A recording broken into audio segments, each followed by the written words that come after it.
Being a smart investor means different things for different generations. How should younger cohorts like Gen Z and Gen Alpha play the market to set themselves up for financial success?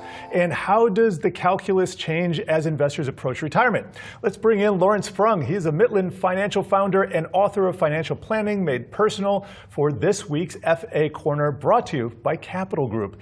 Larry, thank you for joining us today. And so let's start with this generational kind of difference in objectives that Gen Z might have a different objective than someone nearing retirement. So let's cover the younger ones first. How should they plan for the long term? Yeah, so I think the younger generation has a great opportunity amidst volatility, right? The older generation may not feel that way. Younger generation, great opportunity because they could invest more money, lower prices, take advantage of that volatility, and long term, they'll probably be in a great place.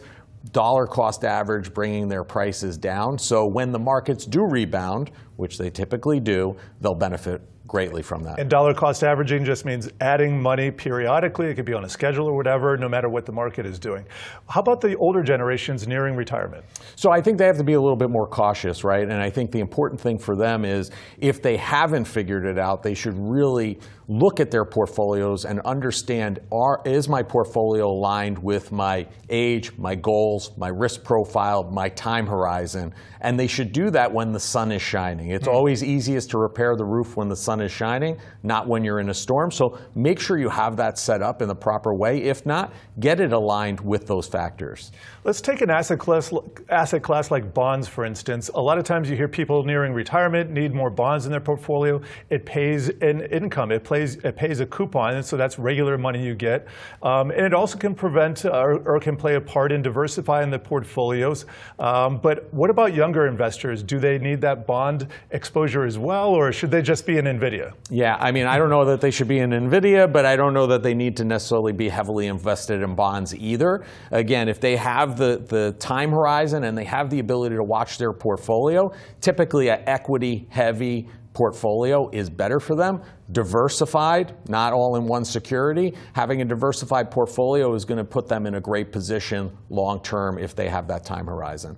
All right, we have markets at record highs today. I'm talking about the Dow, the NASDAQ, and the S&P 500. But what about when the market pulls back a bit? How can investors use that to their advantage? So there are a couple of things to look at, right? One thing is tax loss harvesting, which basically means, hey, look at your portfolio during the year. Are there losses within the portfolio? Meaning, are there things, items, equities, or bonds that you can sell, capture that loss to help mitigate your tax implications for the year? Great opportunity to do that.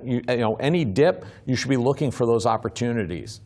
And what about IRA Roth conversions? Because I believe that ties into the dip theory as well. Maybe you can break that down for me. So Roth conversions are great if they make sense for you. Basically, taking IRA money, traditional money that you put away tax deferred, you can then convert it to a Roth IRA. You do pay taxes on that conversion process, but basically you're taking money that you're going to be taxed on later on and converting it to money that you're not going to be taxed in the future. So the whole idea is as the market dips, you then do that conversion when those assets are lower.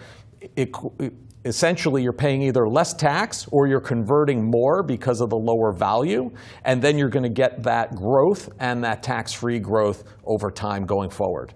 All right. Now, I like to focus on risk management in particular, and just thinking about some behavioral guardrails.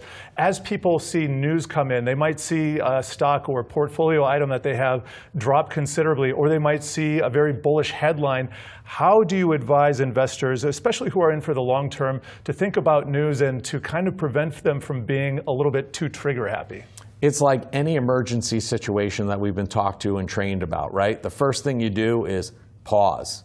Take a deep breath. Yes. Stop, drop, and roll, right? That was what we were always talking. Stop, pause, take a deep breath, right? If this is something that you are in control of yourself, understand what those sales may do to your portfolio long term. If hopefully you're working with a financial advisor, reach out to them and have the conversation.